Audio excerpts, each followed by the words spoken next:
Supply of goods के case में GST का इनवॉइस कैसे बनता है, आइए समझ लेते हैं। सबसे पहले वर्ड्स लिखने होते हैं टैक्स इनवॉइस। उसके बाद इस बिल की 3 कॉपीज बनती हैं, original for recipient, duplicate for transporter and triplicate for supplier. उसके बाद आपने अपनी डिटेल्स मेंशन करनी होती हैं, अपनी कंपनी का नाम, अपना एड्रेस।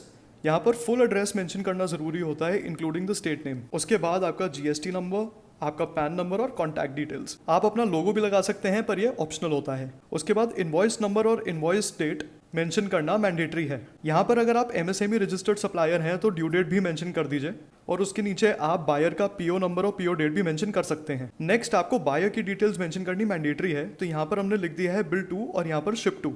तो इस एग्जाम्पल में हमारा बिल टू शिप टू एक ही जगह पर हो रहा है। तो यहाँ पर आ जाएगा बायर का नाम, उसका पूरा address including state name and pin code, buyer का पैन, जीएसटी नंबर और प्लेस ऑफ सप्लाई।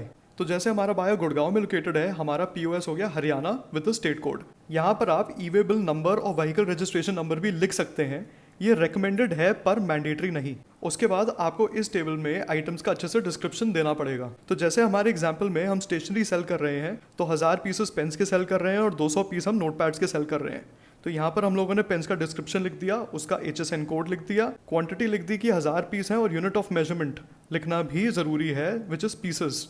उसके आगे हमारा 99 रुपीज़ पर यूनिट का रेट आ गया, तो टोटल बन गया 99,000 रुपये। उसके नीचे आइटम नंबर 2 हो गए हमारे spiral note pads, number of pieces हैं 200 और यूनिट ऑफ मेजरमेंट हो गया पीसेस अगेन। यहाँ का रेट हो गया 199 रुपीज़ पर यूनिट, तो उसके हिसाब से 39,800 रुपीज़ आ गया। तो सब टोटल बन जाता है आपका 1,38,800। अब ध्यान से देखिए, अगर आपको कोई भी ट्रेड डिस्काउंट या कैश डिस्काउंट देना हो तो वो जीएसटी के वर्किंग के ऊपर आएगा। तो इस टोटल पर पहले डिस्काउंट सब्ट्रैक्ट होगा, इस अमाउंट के ऊपर आफ्टर डिस्काउंट आपको जीएसटी अप्लाई करना होता है। तो हमारे एग्जाम्पल में क्योंकि हरियाणा से हरियाणा को ही जा रहा है तो ये इंट्रा स्टेट सप्लाई है, तो यहाँ पर सीजीएसटी और एसजीएसटी अप्लाई हो जाएगा। पर मान लीजिए अगर आपका हरियाणा से यूपी जा रहा होता तो आपका यहाँ पर आईजीएसटी लिखा आ जाता। तो आपने यहाँ पर जीएसटी का ब्रेकअप डाल दिया और टोटल इनवॉइस बन गया आपका 1,47,000 रुपीज़ का। इधर आप वर्ड्स में भी मेंशन कर सकते हैं इस अमाउंट को। उसके नीचे आपकी डिटेल्स ऑफ पेमेंट आ गई, आपका बैंक का नाम, IFSC code, account number etcetera. और लास्ट में आप लिख सकते हैं अपनी टर्म्स एंड कंडीशंस, जिसमें पेमेंट के terms and conditions and other terms and conditions आ सकती हैं।